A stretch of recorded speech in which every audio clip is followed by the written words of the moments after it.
Hey everyone, welcome back. So today, we're tackling something that affects roughly half the world's population at some point in their lives, and that's dandruff.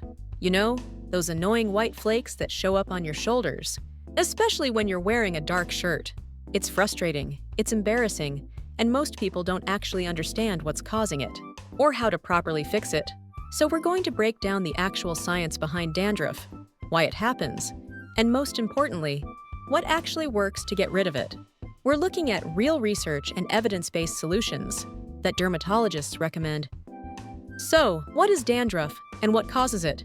First, what exactly is dandruff? It's essentially your scalp shedding skin cells faster than normal. Your skin constantly renews itself, but with dandruff, this process goes into overdrive. And instead of shedding individual cells, you'd never notice. You get visible clumps of dead skin. According to research in the International Journal of Trichology, approximately 50% of adults worldwide experience dandruff. It affects all ethnicities and hair types, though it's slightly more common in men due to hormonal factors and oil production. Here's what actually causes it, and this might surprise you. The primary culprit is a microscopic fungus called Malassezia. Now, before you panic, this fungus lives on everyone's scalp. It's part of your normal skin flora. The issue happens when Malassezia feeds on the oils your scalp produces. When it breaks down these oils, it creates oleic acid as a byproduct. About 50% of people have a sensitivity to this oleic acid. If you're one of them, your scalp gets irritated, triggers inflammation, and causes your skin cells to turn over way faster than they should.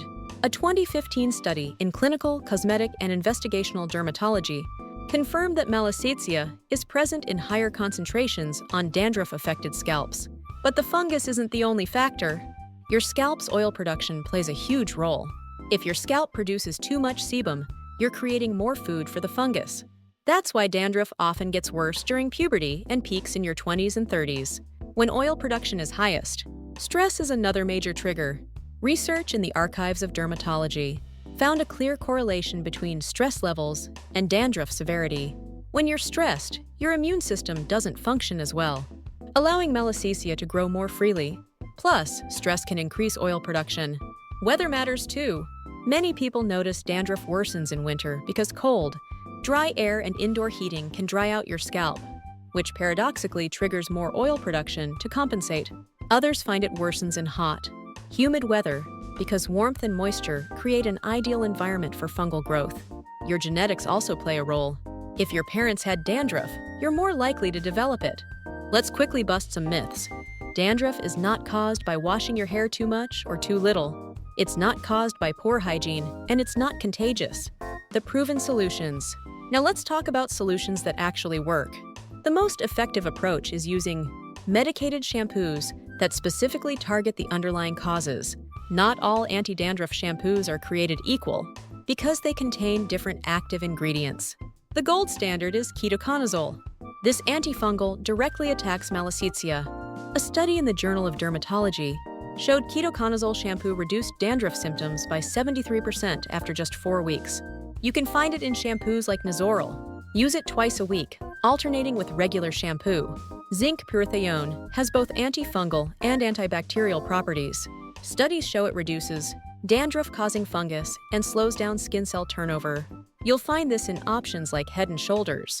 Selenium sulfide is particularly good for heavy flaking. It reduces both fungus and skin cell production. Research in the American Journal of Clinical Dermatology found it reduced flaking by about 60% within 2 weeks. Coal tar is one of the oldest treatments and still effective. It slows down how quickly skin cells die and flake off. The downside is it can discolor light hair and has a strong smell, but it works for stubborn cases. Salicylic acid is a chemical exfoliant that helps remove existing flakes. Though it doesn't address the underlying fungal issue, it's often combined with other ingredients for better results. If you've enjoyed this deep dive into the science of dandruff, I'd really appreciate if you could hit that like button. It helps this information reach more people dealing with the same issue. How to use these products. Here's something crucial most people get wrong. How you use these shampoos matters just as much as which one you choose. You need to leave the shampoo on your scalp for at least 5 minutes before rinsing. Most people just lather up and immediately rinse, but these active ingredients need time to work. Apply the shampoo directly to your scalp, not your hair. massage it in gently, let it sit, while you do the rest of your shower routine, then rinse thoroughly. And be consistent. You won't see results after one use. Most studies show significant improvement after 2 to 4 weeks of regular use. Here's another tip dermatologists recommend: rotate your anti-dandruff shampoos. If you've been using the same one for months and it's stopped working as well, switch to a different active ingredient for a while. This keeps the fungus from developing resistance. Lifestyle factors. Beyond shampoos, there are lifestyle changes that can help. Managing stress is huge, whether through exercise, meditation, better sleep, or whatever works for you. Reducing stress can significantly improve dandruff. Your diet might play a role too. Some studies suggest that vitamin B, zinc, and omega-3 fatty acids might help. Foods rich in these include fish, nuts, whole grains, and leafy greens. While there's no miracle dandruff diet, good nutrition supports healthy skin function. Don't overwash your hair, but don't underwash it either.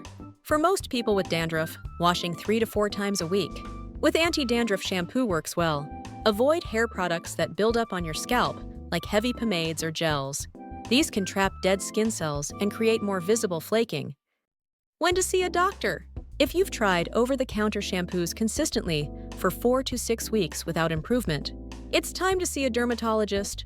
If your scalp is very red, swollen, or painful, that could indicate a more serious condition. If you're experiencing significant hair loss along with dandruff, or if flaking is spreading to your eyebrows, sides of your nose, or chest, get checked out.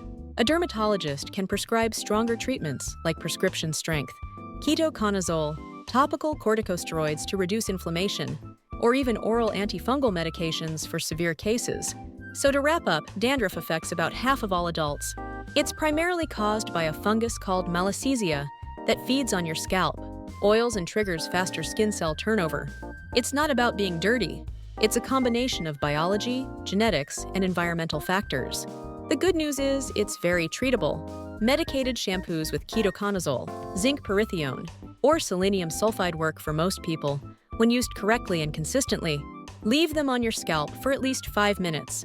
Be patient with the process and rotate between different active ingredients if needed. Remember, dandruff is just a common scalp condition that millions deal with every day. There's no shame in it, and there are effective solutions available. Thanks for watching. If you found this helpful and want more evidence-based health content, please hit that subscribe button and turn on notifications. Drop a comment if you have questions or topics you'd like me to cover next. Take care, and I'll see you in the next video.